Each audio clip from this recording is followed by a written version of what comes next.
Wow. Okay, folks, welcome back. Thank you for your seats.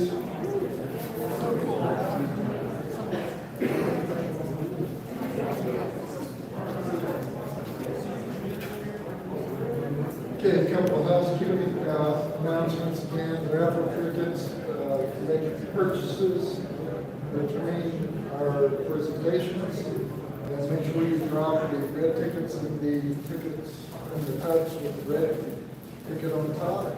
And everything else is a white ticket.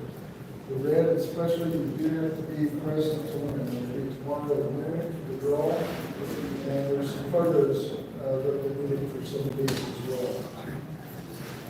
So for now, please join me in welcoming Jonathan Eggleston, a professional portrait photographer based in Monroe County, West Virginia, known for capturing timeless images with a creative edge. Along with portrait work, he has a deep passion for landscape photography and astrophotography. Whether chasing golden light in the mountains or staying up all night under the stars, Jonathan enjoys blending his love of nature, light, and composition, overall genres of photography. Join me in giving a hand to Jonathan Eggleston.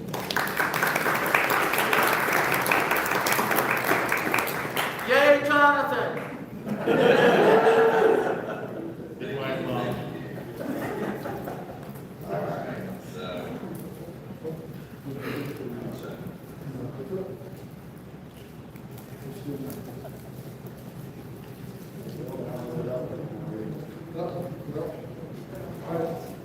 Two-minute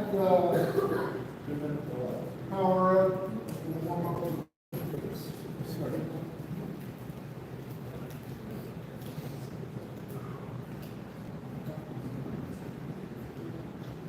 So we'll have to have a joke by Jonathan, or maybe Shannon can do some.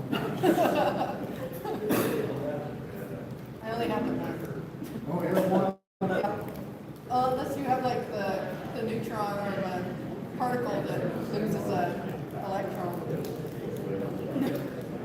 Yeah, there's two atoms walking down the street. One of them goes, "Oh no, I lost an electron." And the other goes, "Are you sure?" And he goes, "No, I'm positive."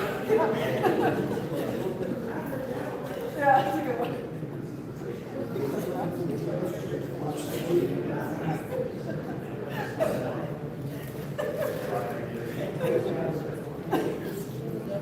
Right, floor is yours, Jonathan.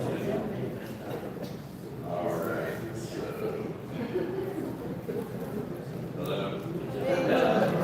Is it hot in here? Step around. All right, so there's actually like a lot of information to do like DSLR astrophotography. So there's different ways to do it. You can, there's all different routes to take. So I'll just kind of like threw some stuff together that I thought was like, pretty important with just someone jumping in. They're not really like, they have no idea really what to do. So I've been doing astrophotography for, seriously for about 5 or 6 years now. Kind of playing around a few years before that, but I started with wide field landscape with a rented Canon T6 from Rent Center. It was just, I wanted to try it, and I was like broke, I didn't have money, so I looked it up and I went and got one. So it actually sat on my shelf for a while. I never touched it. I still used my phone camera trying to like put it up to the eyepiece, because when you get a DSLR and you already have a telescope, you realize quickly that you need something to like attach to it. It's not as simple as just like putting it up there. So the DSLR sat there for a while. I never touched it. I was getting decent photos through, my phone camera, but it was just like I wanted to see it better. I was about to take it back to Rent Center. My girlfriend was like, "If you're not going to use it, you're going to take it back. We're going to stop paying for it." So,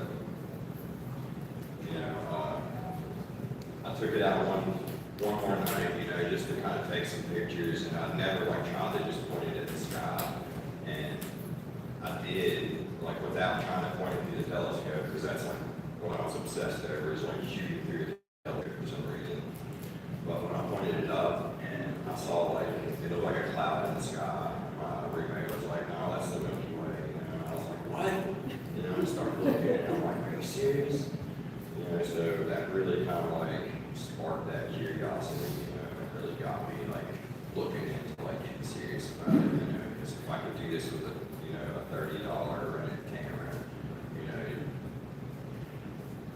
who knows what you can do, you know, so hopefully you'll learn, you know, what landscape photography is and how you can start with the gear that you already own, and by the end, you know, you'll have a better understanding of what landscape photography is, where to begin, and exactly how to get started. And on a budget too, because, you know, I think a lot of people, you know, are scared away from the hobby. They think it's going to be like super expensive, which, I mean, I'm not going to lie, it kind of is to an extent. I mean, it's, you can start somewhere though on a budget. So, like I said, this stage basically was most important for me. Like I said, was when I started learning the night sky. You know, I got a pair of binoculars and started, you know, recognizing constellations, you know, where things were located, what exactly I could try to look at, you know. It was really eye-opening, you know, to know that this has always been there, you know, and I just like kind of overlooked it.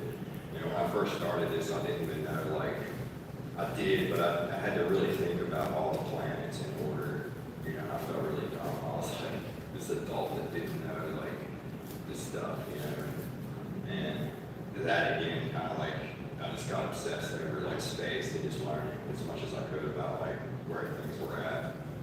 It was just kind of like a rabbit hole.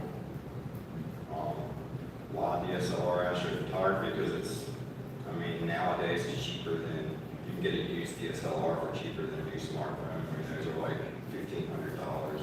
You can get, you know, still really good DSLRs under $500. That'd be great. You know, they have large light-sensitive sensors. You know, you can go for micro four thirds. They're just bigger, so they can guide more light, which get a cleaner image in less amount of time. You get full manual control over the shutter, aperture, and ISO. Those things work together. You'll learn pretty quick. There's a huge used market that offers great stuff. You know, I shop on eBay a lot, on cloudy nights and stuff like that. And it's really a stepping stone into deep sky astrophotography. So it's a place to start. You know, you can really use what you have to really take that next step into deep sky. You introduce Star Tracker and all that stuff. So you don't really need a telescope to start. Like I said, this is more focused on just wide field nightscapes, maybe a little bit of telephoto. I do have like the Rogan 135 that I use, and it does like awesome. All you really need is a DSLR or a mirrorless camera, sturdy tripod, a fast crop lens, and anything I would consider like 2.8 or lower. I mean, you can get away with like using f4 lenses, but then you're just very limited because it's going to be, you know, you're going to have to limit your exposure time anyway because of the, you know, the star's rotation and all that. So you need a way to trigger the shutter. I think Nico said something about it earlier, you know, about the cameras. Some cameras have built-in interpolometers, so you can check that. I know my AED actually had it on there, so that's a little over model. So yeah, just check your camera. It's really enough to begin practicing right from your own yard. You know, the right lens and settings, you can get pretty good results without a tracker. You know.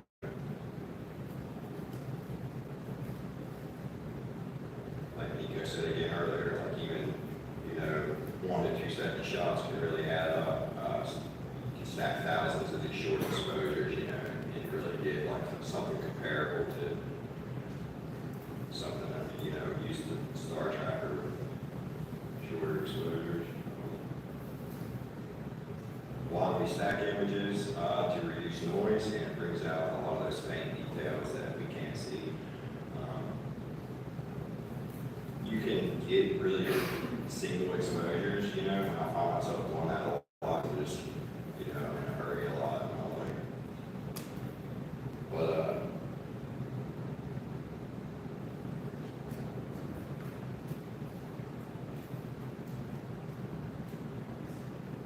Yeah, the more images you stack, the cleaner the images gets to a certain extent. You know, I tend to shoot like with a Milky Way shot, I'll shoot for like at least 10 exposures. Preferably like 50 would be nice, but again, that's like with conditions, you'll pass the clouds, all that stuff. But you can use apps like Secretor, Landscape Stacker if you're using a Mac, Deep Sky Stacker. These are all free programs that you can just, it works really well for starting out. And like I said, integration time is key.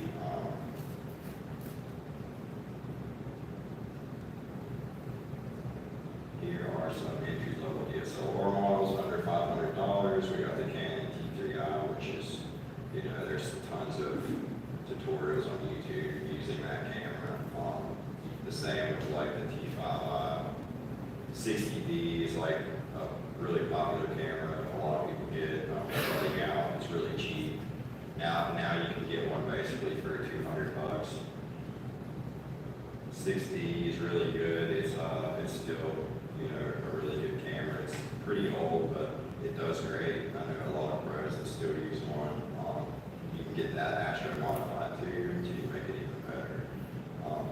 Here's some Nikon. The D5300 is kind of equivalent to the Rebel series of the Canon there. And these, I've never really used a Nikon, honestly. I guess it's like no low pass filter. You might have little better stars. See if I use a Nikon. The Sony A6000 mirrorless. So that's if you wanted to go the mirrorless route and try that out. That's a pretty recently priced camera. It does pretty well. I've seen some people do some night video stuff with it. That's really good for that. The Olympus are really budget friendly. If Ben would have been here, I was pretty excited about his presentation because he does a lot with Olympus cameras. I'm pretty interested in getting one myself, so. But they do really good for, the lenses are good, they're just micro four thirds, so you're gonna have a cropped in image, 2 times cropped. So you have to factor that in when, you go to buy lenses or something like that. Wildor is okay, because like I said, they still do great, excellent low light performance for price. They're more flexible with the phone cameras, even like you get a brand new phone camera now, an older DSLR is still going to give you like better results. Full frames are really the best if you can get one, because you're not cropping any of that. It's the resolution off or the crop sensor. You're not illuminating if you use like a crop sensor lens on a full frame camera or something like you want to illuminate that whole sensor, so the APS-C kind of blocks that out a little bit. You'll have it'll never be quite as sharp as a full frame, but it still looks great. I use one all the time. It's a good place to start. They're budget friendly. Usually full frames are expensive, but like I said, the 60 is under $500. You can get micro four thirds. Like I said, the Olympus is micro four thirds, and it crops in.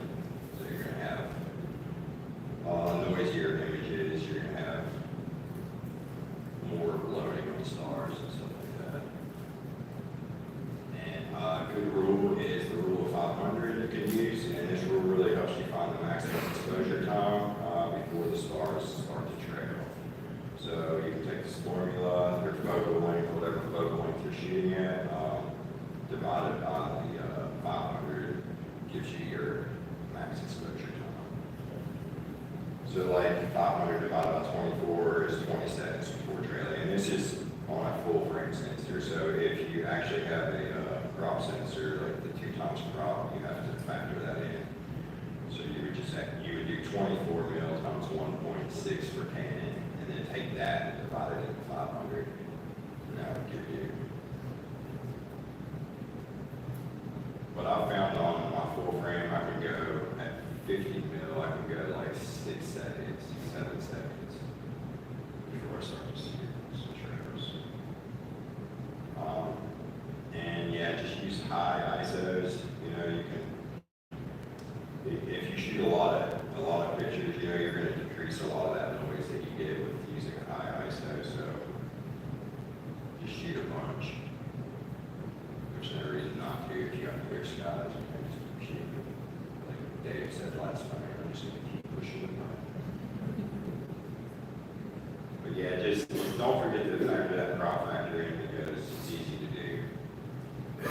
Lenses matter. Start with what you have. Kit lenses work, like I said. Fast prime lenses are going to be better. I noticed, you know, I've seen people really struggle with the kit lens. They're just get frustrated because, you know, they can't really go below f3.5 or f4. You know, they're stuck with their 30-second exposure, you know, or something like that. But there's good budget lenses. The Canon has the 50 mil 1.8, and it's, I mean, brand new. That thing's like $125, and it does great. It's like the first crown lens I ever bought. The 24 mil f2.8, or like a 14 mil f2.8 Rokinon. That's really good.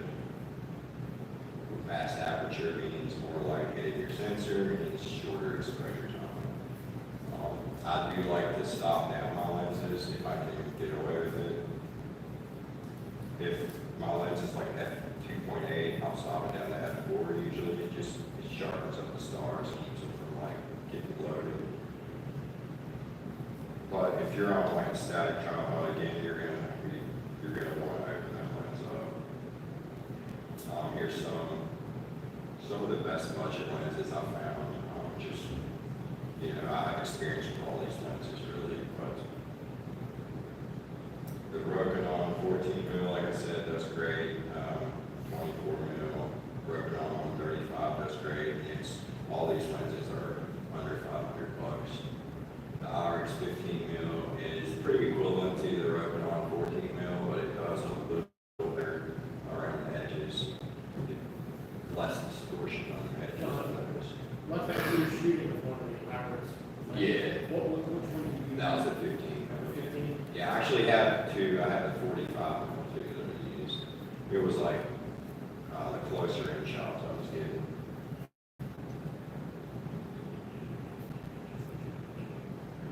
Astro modify. So if you start to get into, you know, you really know you want to do this. You know, you want to try to take that next step. You can have your camera modified, and stock cameras, when you order just a regular camera or you buy one, they come with a filter that blocks out a lot of that hydrogen alpha that we pick up in the night sky. So that's where this really comes in. You can send it to a company like Spencer's Camera. That's where I had mine done. I actually just bought it from them. They sell them already ready to go, brand new Astro modified cameras. Or you can send them like your camera and they can modify it for you. That's a little cheaper, but I was all in at that point. I knew I wanted to do it, so I just bought it. That's when I got my ADD. Or you can do it yourself. I really would recommend this unless like you're just skilled with like tinkering and things. There's a lot of screws and there's a lot of things that can be wrong if you don't like stay on top of everything. My buddy Dave did a video on it actually. That, you know, he lays out all the screws and everything. I mean, it's like a whole process. You sweat and everything. So, yeah. But they capture really rich, you know, they'll make their images pop just that much more, you know, and bring the universe to life.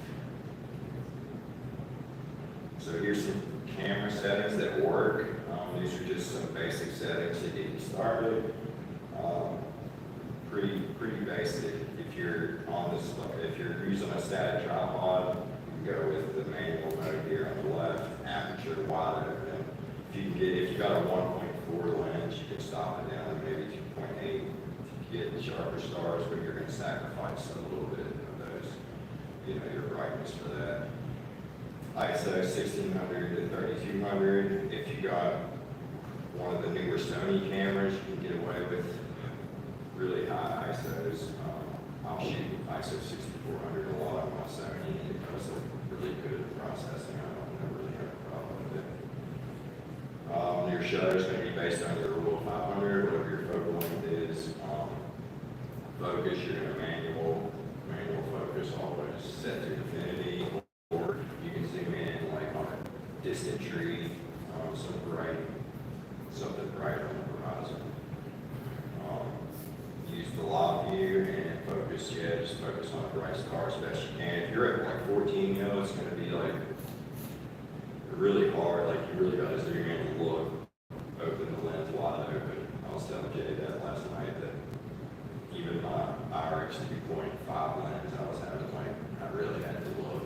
And then you're like, because you're so wide, you have trouble seeing it really. But sometimes you just take a test exposure, zoom in, if you're not happy, tweak it just slightly.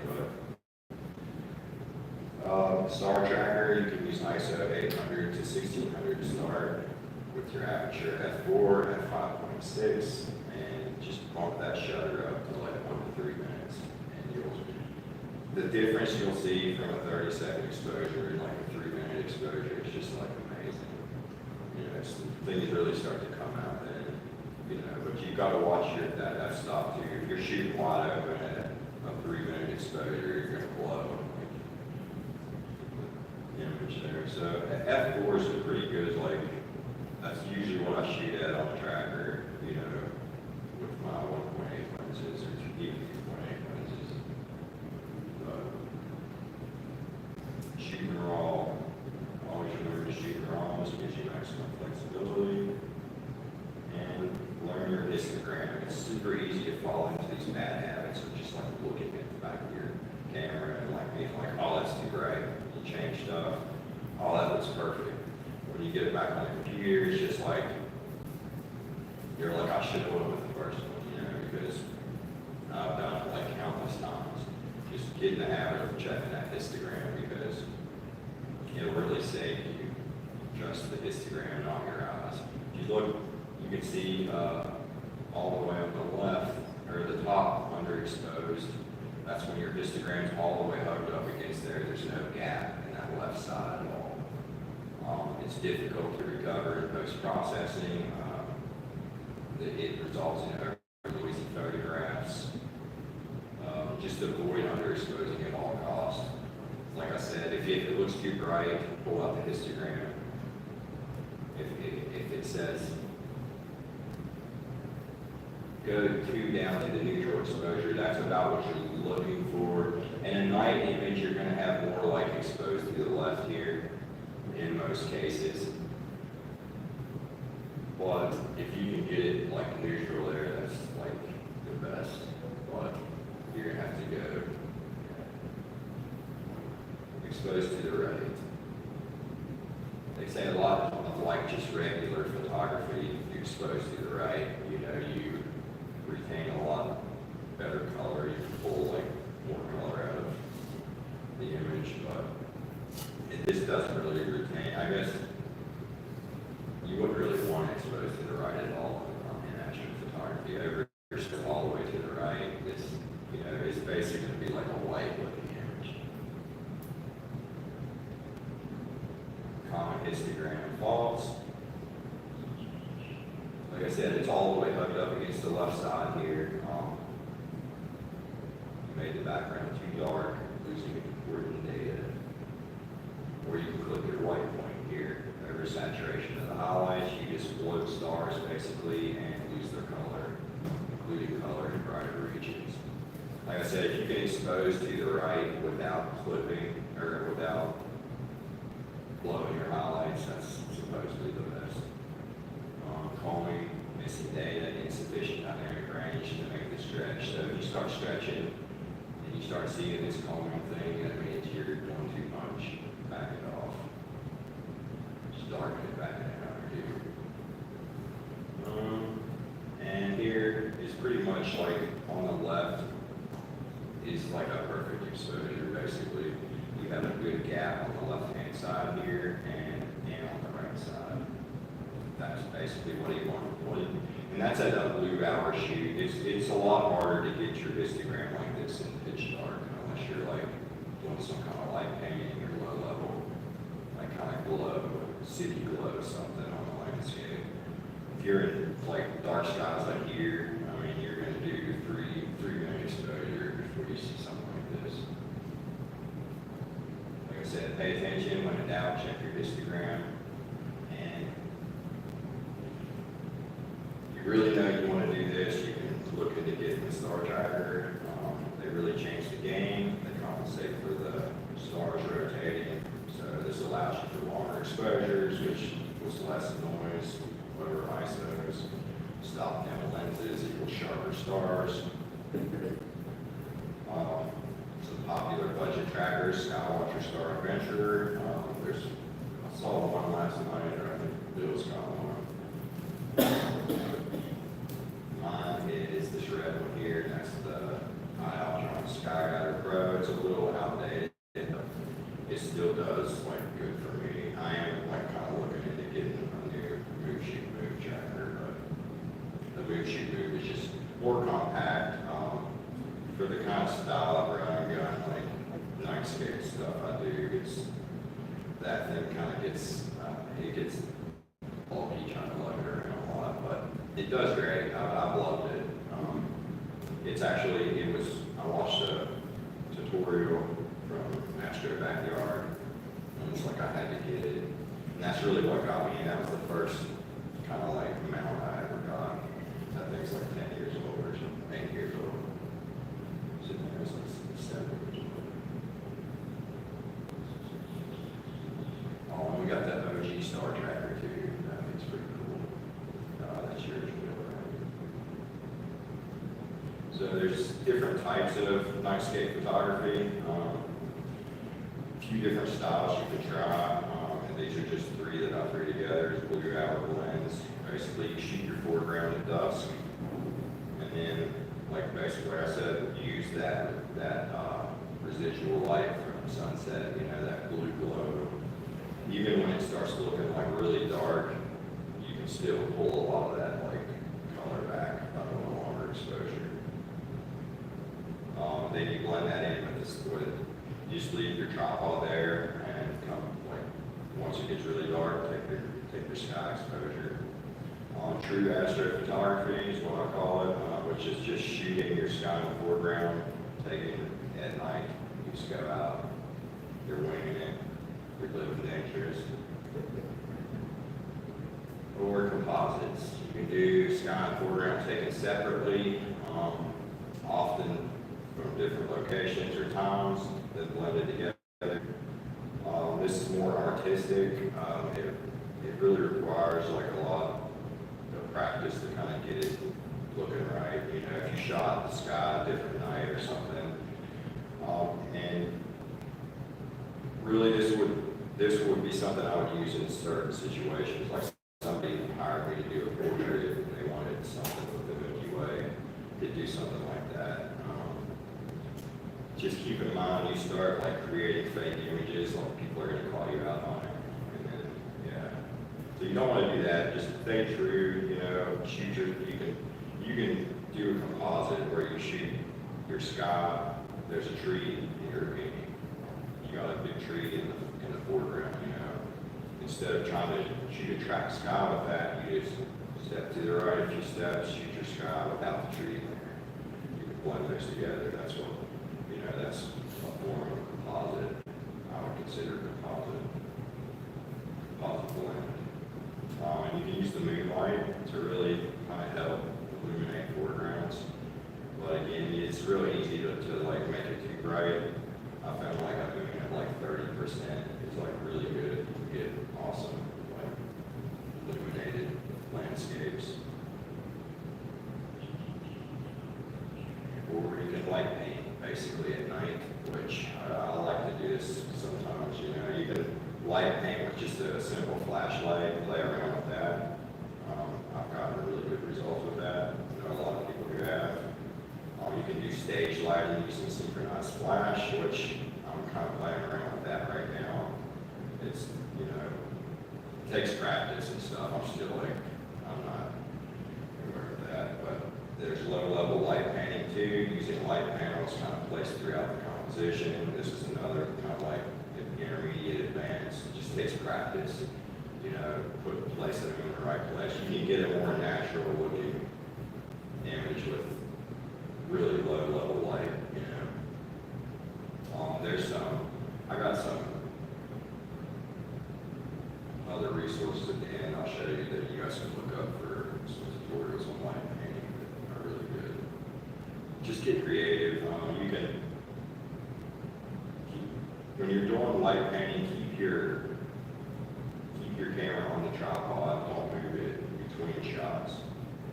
Set your composition up, and then take 10 or 15 shots. Use your flashlight to illuminate the different ways in each exposure, and then you can take those in Photoshop and use like layers. As long as you didn't move your camera, it's real easy to blend those in Photoshop. Like you can pick and choose what light you want on different frames, which that's more advanced, but you can plan with photo builds. This is like really my go-to app that I use on every kind of like I said, I'll go out and wing a lot. I don't really plan, like, I don't use Google Earth and like, Stellarium and plan it like from home.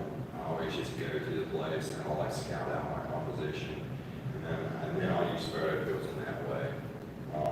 You just kind of hold my phone up. I use the AR. There's an augmented reality that kind of shows you an overlay of the Milky Way on your composition, so you can see exactly what time you need to be there. And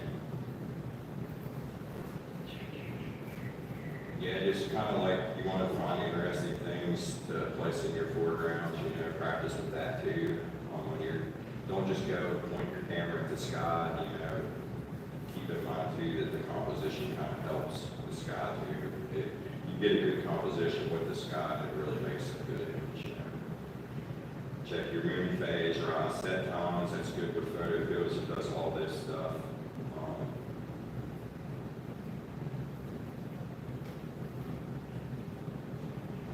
Here's kind of like an example of what it looks like here. You can see on the left. You can see the Milky Way right above the composition there. It tells you the time and everything at the bottom. It doesn't show it here, but it does. There's a little thing at the bottom. It tells you the time. And this on the right is like your planner. This will give you your altitude and all that. It'll tell you how high your composition is up. So you compare this with like Stellarium to get the angle and all that to plan a good composition. But Dave Green actually does a really good, he's got a good presentation on this. I think he's got it like on his channel. I'll try to get a link for you guys where he kind of goes through the whole rundown on how to do it. Like I said, Stellarium is really good for just kind of seeing what, you know, you're looking for what's in the sky. You can pull it up, it shows you constellations. Photo builds, like I said, will help you visualize the Milky Way arch, all that stuff. You can really plan stuff like that. Clear outside, atmospheric. It's like we'll tell you, you know, what the weather's gonna look like tonight. I kind of pair that with other apps, like my Weather Channel app, and then Clear Outside. I'll kind of check all three of them, and based on what all three of them, I'll come up with my own forecast. Dark Sky Finder, which if you're living like in the city, there's some apps you can get like Pollution Map that really shows you like where you can go to get darker skies. Star Walk, I like Star Walk because it shows me like there's a calendar on Star Walk in the events, and you can check that and it'll tell you like interesting things, like, and it just tells you like little things too, like a pairing of a double cluster stars or something like that. So like I like to check that periodically every couple of days. I'll see if there's anything interesting coming up.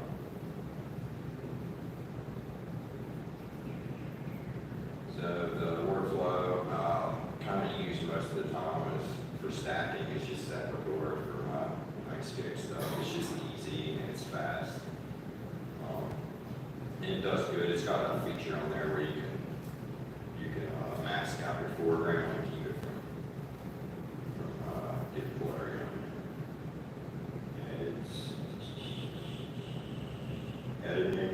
after stacking in Secretary and exporting as a TIFF, I take it to Photoshop and I use camera raw filter to make my initial adjustments, like I lift the shadows, reduce noise to an extent. I kind of leave the noise till the end, but I lift the shadows, kind of like boost. I'll just play around with those sliders with camera raw, polarity, decays, and stuff like that. Correct the white balance. And here's a few examples of some recent stuff that I got. This was image, like I said, this girl wanted a Milky Way composite. Like she just wanted something different, and then so I asked if she wanted a shot of the Milky Way, and she said yeah, so we went out at like blue. I didn't want to keep her out because it was like, it was going to be a couple hours later before the Milky Way was going to be in position, basically. So I got her right after sunset against her part here, and then I came back later without her. I put my car, and I shot my car.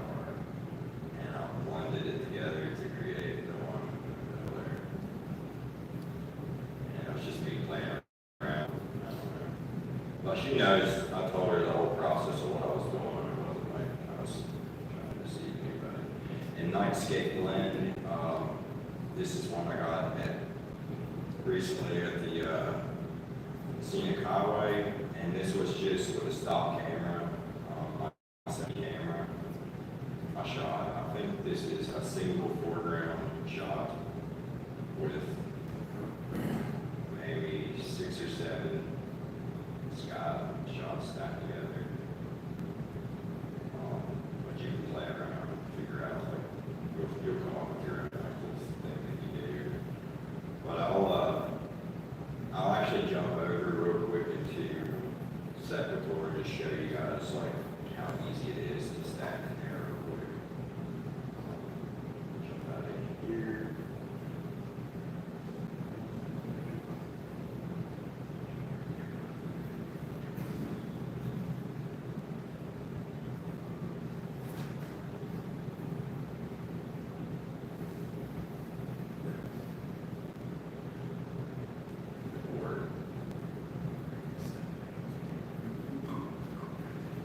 Alright, so when we open up Secretary, like I said, this is just a free stacking program.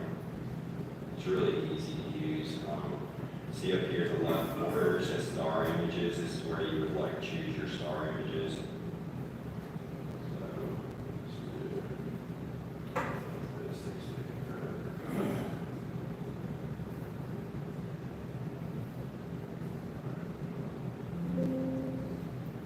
Alright, so star images, here we go.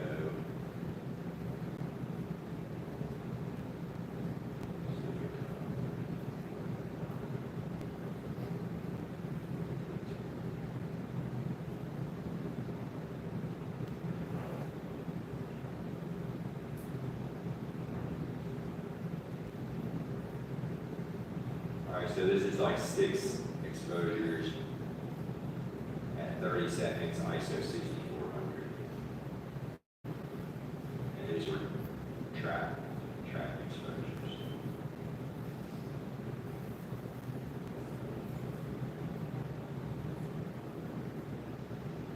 Alright, so it creates a base image here, or you can actually add like your own base image. We'll just do this one. So here you can add like noise images, which is like dark frames, and you can add flats here for your vignettes if you wanted to do that too. I didn't on this one, I just did the lights there and create an output here. This one.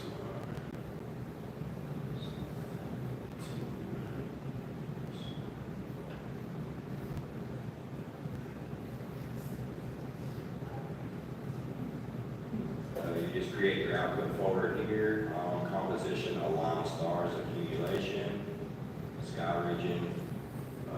This is where you can create an irregular mask here and fill the sky with a brush here. So we're we're just gonna paint over our sky.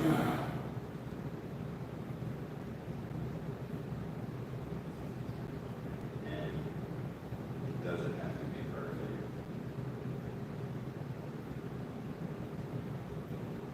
You can adjust the size of your brush by just your wheel on your mouse.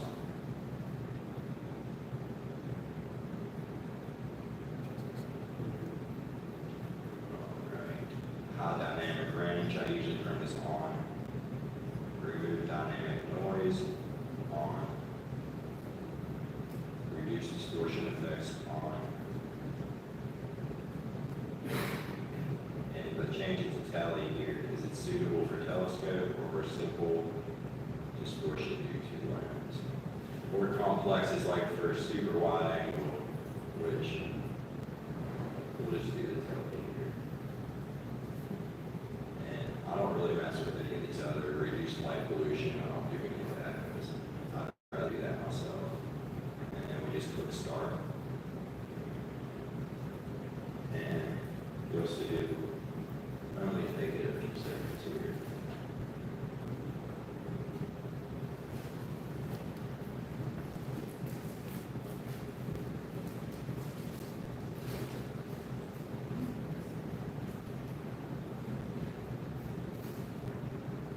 Normally if we weren't in black water, it would be faster.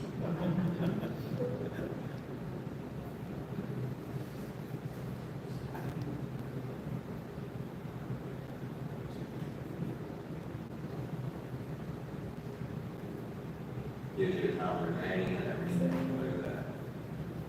All right, 41 seconds to close. Just have your result here. I've honestly not had good results with like in keeping the foreground, not keeping sharp. It does do better than just not clicking that, like not making that mask. If you just stack it without making that mask, your foreground would be like a lot blurrier than what's there. It would be like smeared across. But like this really helps when you go to blend it, which you'll see here in a second. So we'll jump. So I got that done in there. Now we'll jump over here to Photoshop.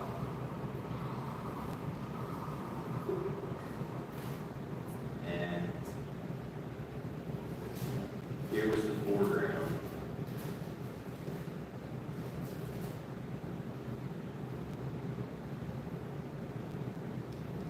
Here was the foreground, and these are all the adjustments that I made. This was a single exposure, 30 seconds at ISO 6400. And you can see it's noisy. This is where if you could do like a 2-minute exposure, it would really work a lot better, but I was just kind of like, just running a gun with this shoot here. But I lowered the highlights down a little bit. Brought the shadows up, you can see from the starting point. You know, this Sony camera does good with like pulling a lot of that back. Move the blacks up a little bit. And change my white balance, which you can take this thing and just kind of click on a neutral area of the sky, and it'll balance that white balance for you. That's all I really did right here. I did do a denoise, an AI denoise here. Click that, it looks like that's all I did here. So finish that.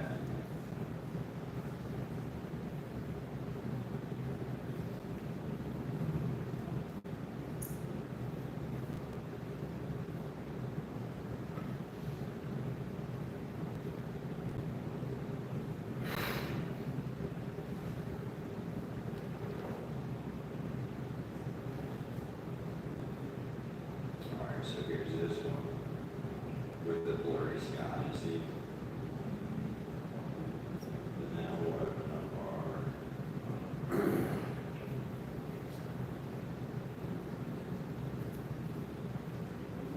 stack. This is from straight out of second board here. You can see stars look pretty good. Blurry. I always make a copy here, my layer. And the first thing I do here, I'll pull this one over into filter camera raw.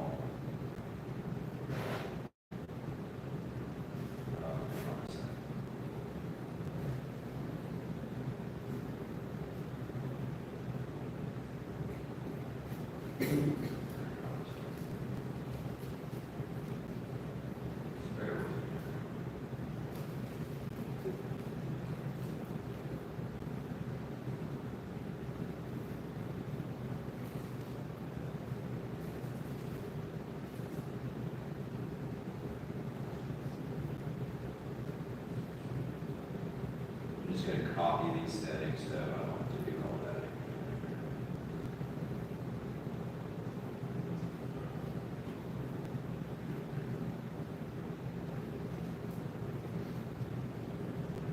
Alright, so take this into camera raw, we edit this one.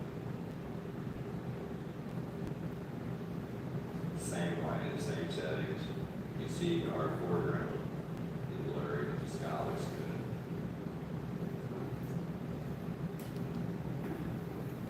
And it's a little washed out.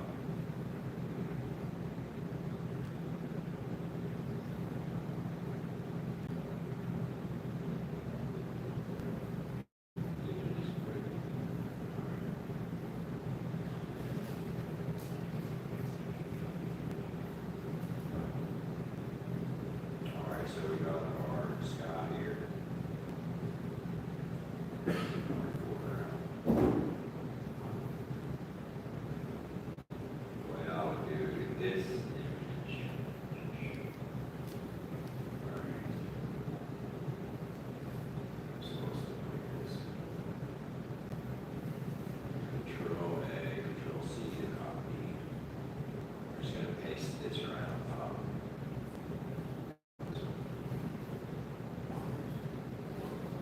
So you see you have here.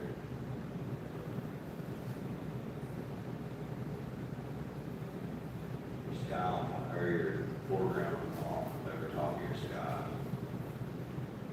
Now you can either make a mask down here, or you can just use the eraser tool, which is the eraser. I'll lower my hardness down, and a big size on the eraser here.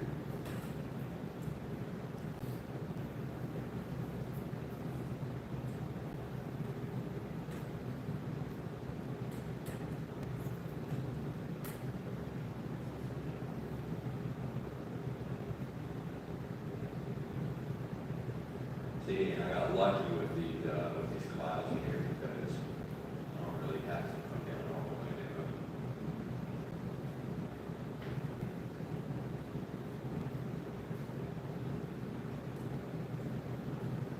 There you go.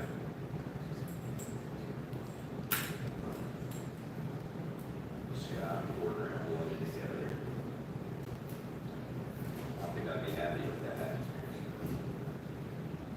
Flatten, save.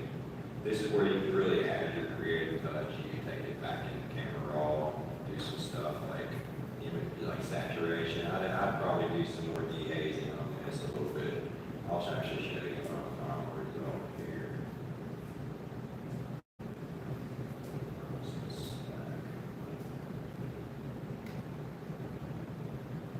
Yeah, here's my final here.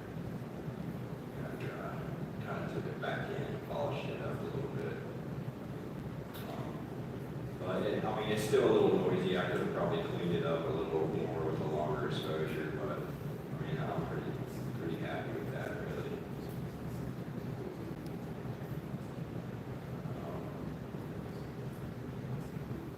But yeah, I mean, it just, you'll find things that work for you. You know, that's like a pretty simple way. If you shoot your sky rounds like right there together. You know, you keep it like, I would have probably had more smearing on that tree had I like stacked more than just 6 images. You know, you always like, you'll have more of that with more images. If you try to stack like 50 with a big tree in there, you're going to have that smeared across you into the mask with Secretary. But Secretary does really good. I mean, from having to manually stack in Photoshop, like, I used to have to like do layers in Photoshop and like change the opacity of each layer until, there was like, it was just difficult. So second, really cool. Astro Backyard actually does a really good tutorial on that, like using Secretary fully. I mean, he goes all into that on it.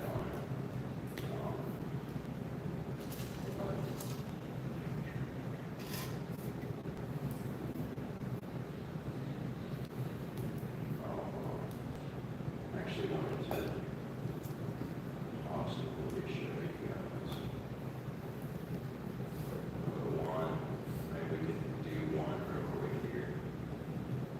So these are something I grabbed last night at the Nature Center. So I'm going to pull those. This is what I would do if I just like, I didn't have anything to say. I haven't even touched these yet. We'll pull them straight into Photoshop. Try to be quick here. Okay, I don't need this one. Alright, so this is the one. Just something simple. You can see the sky's blurry here. The foreground. This one's good. So we got this sky. This foreground. This. So like the first thing, I would grab my white balance eyedropper. Come over here. It's kind of cloudy.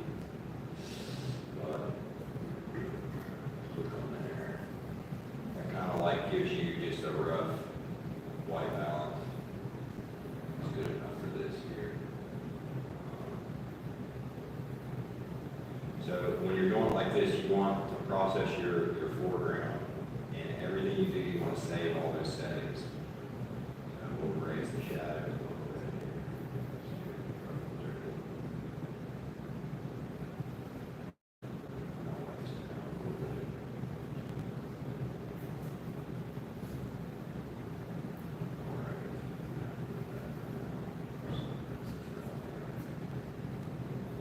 Alright, so copy.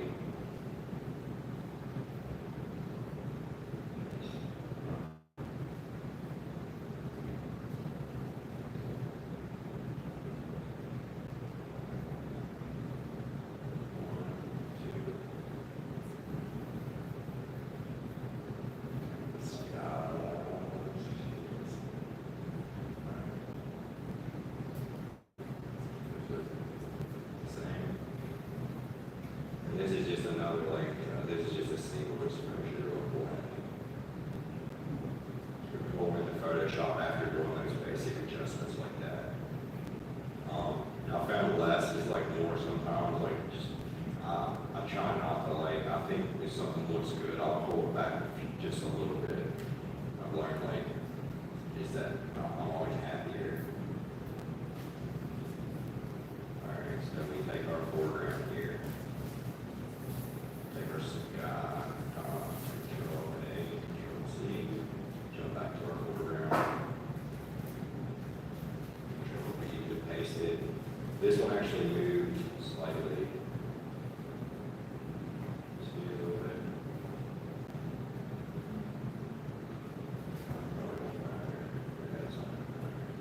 Alright, so this one I'll use this mask here, so you can click this button down here and it creates a mask here. So you come over here and choose your brush. There's a brush. Get kind of a big brush here. About like that. Bring your hardness down again. And it does the same thing. Make sure you got black over here. Select it down here. And then you can just paint. Yeah, you can just paint on all opacities down here. Alright. Yeah, and then you can just paint that sky. So just like you did on the front before. You can see your mask over here. It starts to fill in black there. So this is a way to do it other than this one on here. Also dark.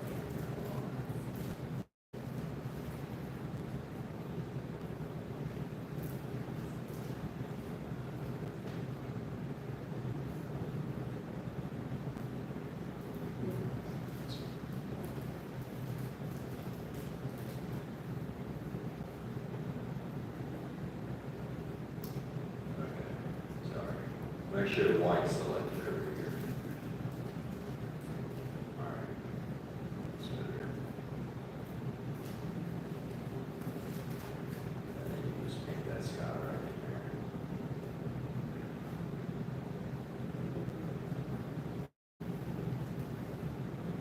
And like again, we got lucky with the clouds because normally you would have stars all the way down to those trees. So I really like to go out when it's cloudy like that, like last night. It's like the perfect time to do nightscapes. And I would rather have like kind of moody, wispy clouds going by than just like a straight sky in most cases. It just looks cooler. You can do more with the color on the clouds and stuff like that. But yeah, that's good for me.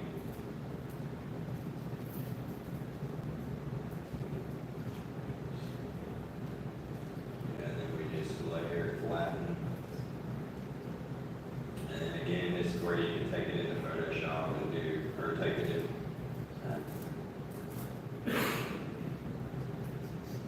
Yeah, you can take it into Camera Raw again and do like some creative adjustments again, but I don't mind do that later. But yeah, you can add your own like little flare, add a vignette, or corners, do stuff like that.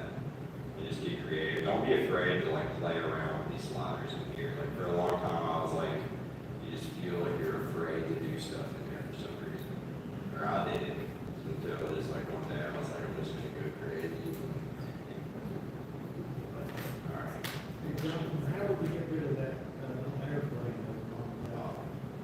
Just look here. Right here? Yeah. All right, let's do it. So I always create like a copy when I need to do something, just so I can delete it off if I don't like it. So right here you have a few choices. You can do like this spot healing brush. Is the way I would do this right here.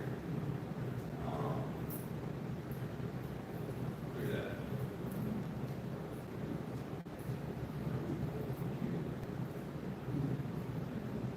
You can change the size.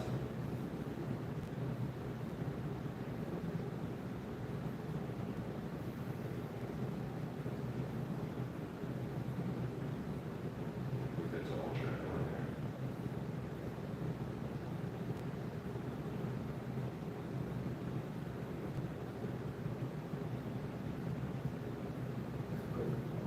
Bam. You do it like that, or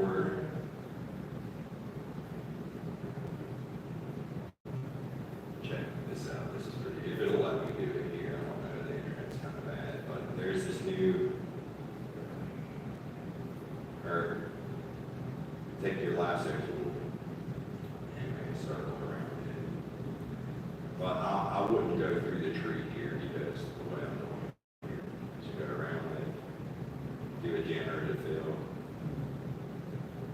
which is like AI generative fill. But don't type anything, just click generate. If this little box doesn't pop up, you can right click here and click generative fill. Generate. If you just click generate without typing a prompt in to tell it to do something, it'll just do what it thinks. It usually just deletes things. So this is like a quick way if you didn't want to do like the stamp or like the healing brush.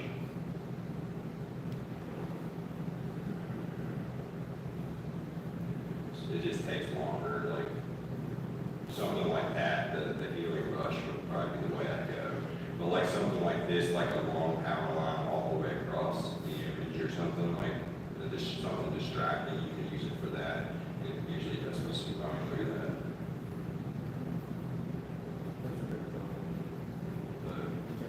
that. To that. It does kind of change the pixels. If you really zoom in, you can see. So, I mean, it's not like my go-to, but I will use it to get rid of like stuff like this. It does good like if you have distract stuff behind like a tree or something, it really helps like that. But, yeah, I'd probably just use the healing brush tool there.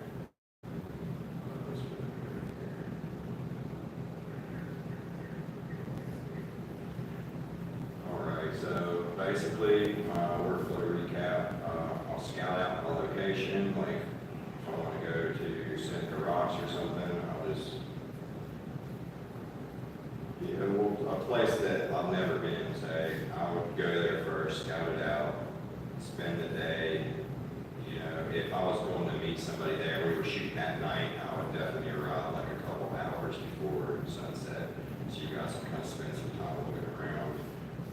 You can find a far off place to focus on in case at night you have trouble, you have where to look at later on. Shoot hundreds of raw images. Like I said, if you're doing static drop on, you can shoot hundreds and stack them until you know take that next step. Stack a Secretary, edit, Photoshop, camera roll. Additional tips: bring spare batteries. I don't know how many times I've just like not had, or my batteries were like, I thought they were good, but they were dead. Just check them, make sure they're charged. Make sure you got spares. Use a red headlamp to preserve your night vision. Try to shoot during new moon, or like I said, if you're going for like a landscape and you want to try to use the moon, try to like 30% moon. Keep in mind your composition, use leading lines, stuff like that, interesting things in your foreground. Keep learning, the sky changes with every season, so there'll be new stuff to kind of check out, new stuff to learn. Use a dew heater, and you can use a hand warmer and a pinch if you don't really, you know, you don't do it enough to justify spending the money on a hand warmer and a dedicated like power bank to go with it. You could use, you know, hand warmers and a pinch, which I still do all the time. I keep the box kind of like in my camera bag, but I don't use them all the time. So, but join the community, share your work. We got the Discord, like I said, we can share on there. You can always ask me for advice if you want.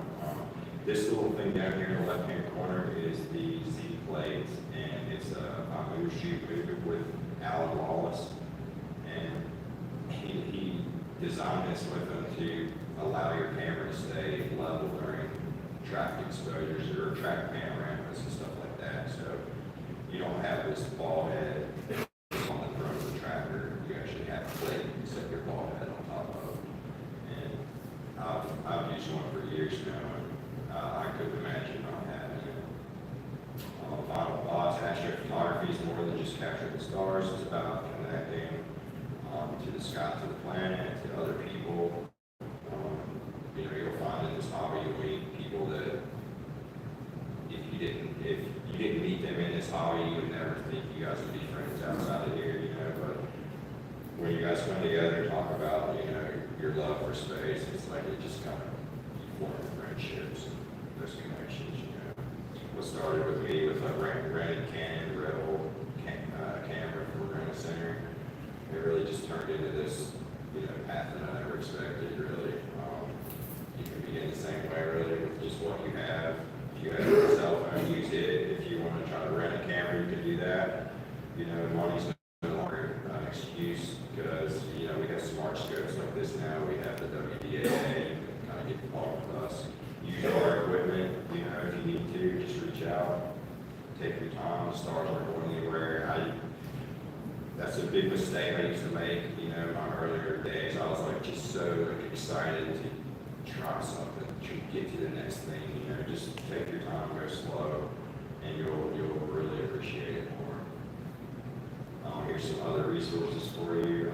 Like I said, probably all you guys know these people. Astro Backyard. Like I said, he does a great second tutorial. It really goes in depth, and I think he uses like the darts and all that. Nico Carver with Nebula Photos. He has a video that he does on Andromeda Galaxy on a static tripod. Check that video out. He really goes in depth on how to stack all those, you know, and that's not using a tracker or anything. So that's a place. It's more like using the Rogan on 135, so it's like more deep space, but it's something you can do on a static tripod to take that next step, you know. And a guy named Nightscape Image, Richard Patty with Nightscape Images, his whole channel is devoted to just nightscape light painting and stuff, composition work, stuff like that. He's really good. He's based out of Australia, I think, or some of New Zealand, somewhere like that, but he does awesome videos. He really goes in depth with how to light paint. So I wanted to throw him in here. They all provide super valuable knowledge in astrophotography. So if you guys got any questions, yeah.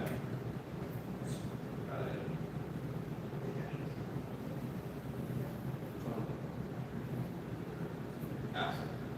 Back on your lens choice, if you're gonna do Milky Way and you had a limited budget and you wanted to buy a new lens dedicated for Milky Way, in that case, what would you pick? Would you pick a lens that is a prime lens or a range lens for that? Yeah, if And you why? want, yeah, if you wanted to do like, if you wanted a fast one, you said? To do Milky Way, just you were Yeah, gonna focus yeah, on I'll your agree, light. yeah. Would you pick a prime lens or would you pick a range like 14 to 20 or? Yeah, no, I'd choose the prime And why? probably. Yeah, if it's gonna be dedicated to astrophotography, they're just, you're gonna have better, star performance and stuff. Like they're just sharper than zoom lenses typically. They're not as heavy either. Typically, the zoom lenses will have multiple like internal elements in them too that make them a little heavier, but. Yeah, just for the, most cases, yeah, I would recommend the prime just because they're sharper. Yeah. The faster usually, yeah. As we were talking, I was thinking about the star tracker. I mean, like a lens, like a prime lens that's a very fast prime lens, you know, like a F1.4 or something. Yeah. You can get a lot of money in that one lens. And I was wondering, if you get the star tracker, could you just get cheaper lenses? They Yeah. don't need to have, and they're very light, and they're very cheap, and make that money that you would have spent on Yeah. fancy lens and buy a star tracker. Yeah, there's, to an extent, I mean, you're gonna have better results with the tracker, but you're still gonna be like a kit lens, you're gonna have like your corner stars are gonna have like heavy chromatic aberrations on them, which you can take into Photoshop, get rid of pretty easy, but it's like, you'll just like, you'll get to a point where you don't like that anymore, you know, it's like, it's just not good enough. I mean, they do good, it's like, it's a great place to start, but it's like, if I was gonna use that kit lens like that, I would stop it down to like f5 or 6. Like if I was using like a f3.5 or f4 lens, like that's the widest it would go, I would stop it down like the f5.6 or something, and then that would help with the stars and the corners and stuff like that. But yeah, you can get away with it, you can play around and stuff, you can get great results with kit lenses. I didn't even talk about, I was just thinking maybe instead of Yeah. an F1.4, you would have to do that. Yeah. Save that money. Yeah, put it you can, in. yeah. But you're, Yeah, I would still like buy the prime, so yeah, just, you can buy budget, but yeah, did the primes over zoom ones, you know. but your alignment, your lower alignment on your tracker has to be better if you're gonna do that. If you're gonna do the lens. Yes. That's a higher, Yeah, not as fast a lens, should be better in your alignment. yeah, because you'll have to trade off around your exposure. Get an alignment to get lose on the other. Yeah. Another thing I'll say too about the wide field astrophotography, if you're doing like star tracker, you're doing a 14 mm lens. I mean, typically if you get behind the tracker, make sure your tracker level, and you get behind it and you just eyeball the North Star to like be right in the center of your tracker. That's good enough to like take up to 2-minute exposures, you know, in most cases I found, as long as you know, it's just me, it might just work for me, I don't know, but I've always just kind of like run and go with my tracker, I'll grab it, I'll move locations, I'll set it back down, and unless I'm using like above a 50 mm lens, I don't do like a super precise color line ever, really. I mean, I've had like great results with it, but it's probably better practice, sure, to do accurate color alignment, but if you're like wanting to do like multiple pictures in the night, it's like it gets cumbersome to keep doing that over and over, you know. When you're seeing good results anyway with just kind of like a rough color line.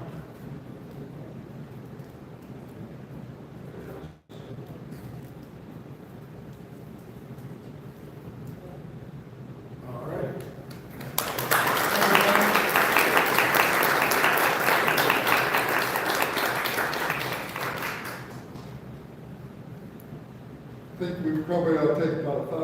break here. If you make it a quick break, that way we can get started just a little bit over. And join us back in our seats, and we'll have our next presentation.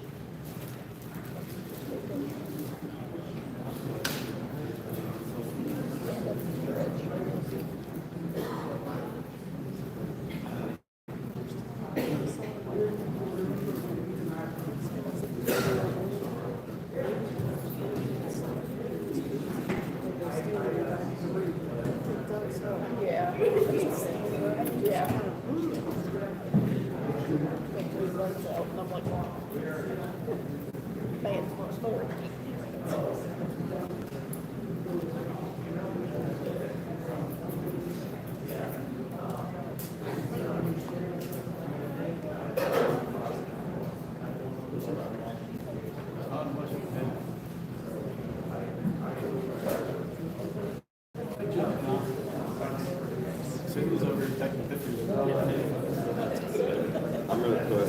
I'll put the whole presentation.